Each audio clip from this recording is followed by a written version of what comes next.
जम्मू कश्मीर में आर्टिकल 370 के निष्क्रिय किए जाने के 100 दिन से भी ज्यादा बीत चुके हैं। ऐसे में सरकार पर कई तरह के सवाल किए जा रहे थे।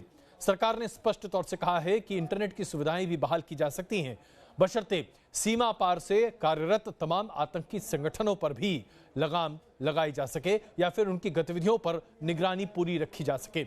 इसके साथ साथ जम्मू कश्मीर में आज हालात कैसे सामान्य होते चले जा रहे हैं, लोगों की दिक्कतें कितनी कम हुई हैं, इसका पूरा ब्यौरा संसद में रखा गया। हालांकि विपक्ष अभी सरकार की पूरी बातों को मानने को तैयार नहीं है।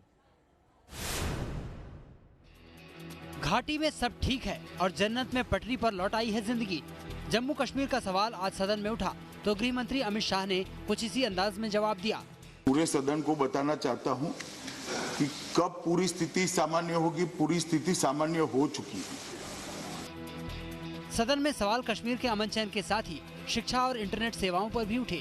पड़ोसी देश माननीय 1947 से है, हमने कई जंगें उनके साथ लड़ी हैं और 30 साल से आतंकवाद चल रहा है।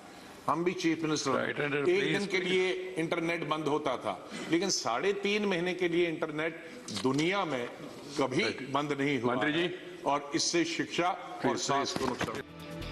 गृह मंत्री ने साफ कहा कि कश्मीर में अब कर्फ्यू के हालात नहीं हैं, पत्थरबाजी की घटनाओं में भी कमी आई है और जल्द ही सभी इलाकों में इंटरनेट सेवाएं भी शुरू हो जाएंगी।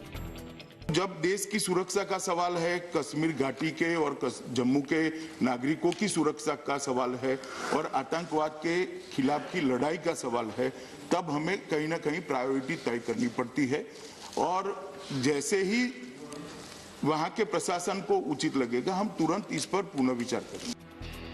इसी साल 5 अगस्त को सरकार ने जम्मू कश्मीर से आर्टिकल 370 को हटाया था।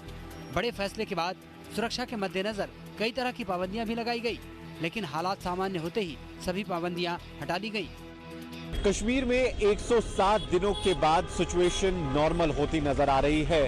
हम इस वक्त श्रीनगर के लाल चौक इलाके में मौजूद है, जहां पर न ही सिर्फ सड़कों पर ट्रैफिक बल्कि जो दुकानें यहां पर है वो पूरा दिन अब खुलने लगी है। काफी टाइम हो गया तो स्कूल आए हो गए और फ्रेंड से भी मिले और पढ़ा।